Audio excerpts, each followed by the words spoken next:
The diary was old. The circus was even older. From the outside, it looked like a regular carnival, the kind you might find in the backwoods of Georgia or Mississippi, not in the middle of the New Mexico desert. The tent's color had once been red, but now it was more of a faded pink. It was missing one of its two large center poles, and the walls were in tatters. I walked around the perimeter of the tent, trying to find the entrance. The flap was torn away, and I slipped inside, trying to be as quiet as possible. I still didn't know if anyone was here, and I didn't want to take any chances. I closed the flap behind me so it wouldn't blow open and give away my position. The inside of the tent was dark and smelled like urine and feces. I looked around and tried to get my bearings, but it was hard to see anything in the dimness. I pulled out my cell phone and turned on the flashlight app, but that only made things worse. As I stood there, trying to decide what to do, a hand reached out from behind me and clamped down on my shoulder. My heart skipped a beat, and I jumped away, turning to face my attacker. "Whoa, whoa, whoa!" a man's voice said. "Take it easy there, Sonny." "Jesus Christ!" I said, clutching at my chest and breathing heavily. "You scared the shit out of me." "Yeah, well, I thought you might be some hooligan come to make trouble." The man took a step forward and held out his hand for me to shake it. I obliged after a moment's hesitation. He had grey hair that stuck up on one side of his head and wore overalls with no shirt underneath them. His skin was tan and leathery from years of working in the sun. I guessed him to be in his early 60s. "Who are you?" I asked. "Name's Earl," he said, talking out of the side of his mouth. "What are you doing here?" I was just passing through and thought I would stop and take a look around." "Really? You think you're going to find some hidden treasure or something?" "Well, something like that, I suppose." Earl laughed. He had a deep, rumbling laugh that sounded like thunder. It echoed around the tent, and I couldn't help but laugh along with him. After a few moments, it died down, and we were both standing there smiling at each other. "Why do you ask?" he finally said, wiping away a tear. "You think we got a hidden treasure around here or something?" "No, not really," I said. "Just trying to get an idea of where I am." "Well, you're on the south end of town, if that helps you any. You know this used to be a circus, right?" "Yeah, I know," I said. "At least that's what people have told me anyway." Earl nodded and reached into the pocket of his overalls.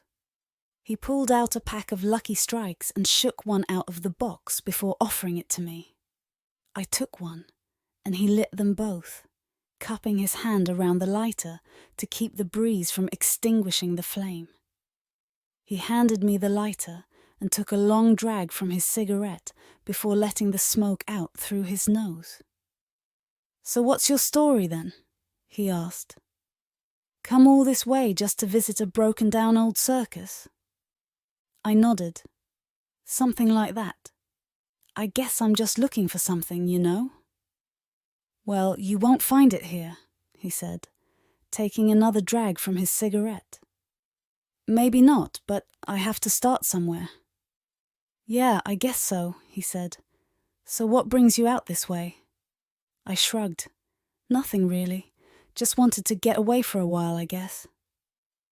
Earl smiled and looked off into the distance.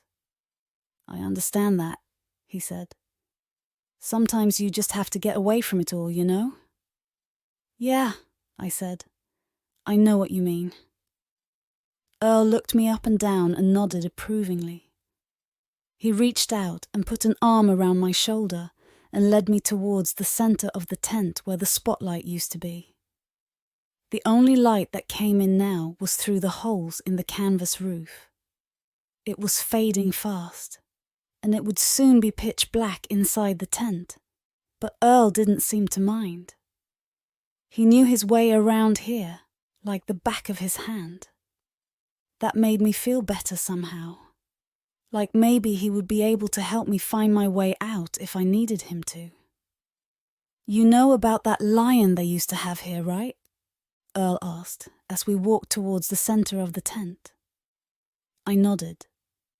Everyone in town knew about the lion. The legend said it had been bought from a traveling circus in Africa when it was just a cub by some guy named Barney, who had been running this circus back in its heyday. That was before my time, though, and no one in town today was old enough to remember Barney or his lion, or even what he used to look like. The lion had died sometime in the late 70s or early 80s, and the circus had closed down for good shortly afterwards. It hadn't been opened since. Everyone in town said it was haunted and that you could hear the lions roar at night if you listened closely enough. I didn't really believe any of that, though. I was just looking for a place to get away from everything for a while. I wasn't really looking for a ghost. Earl stopped walking and turned to face me. That lion didn't die of natural causes, you know? No, I said, trying to keep the disappointment out of my voice. What happened to it? Earl took a step closer to me and looked around, making sure no one else was listening. Don't tell anyone I told you this, but Barney killed that lion himself. I took a step back and frowned at him. What do you mean he killed it himself? I said.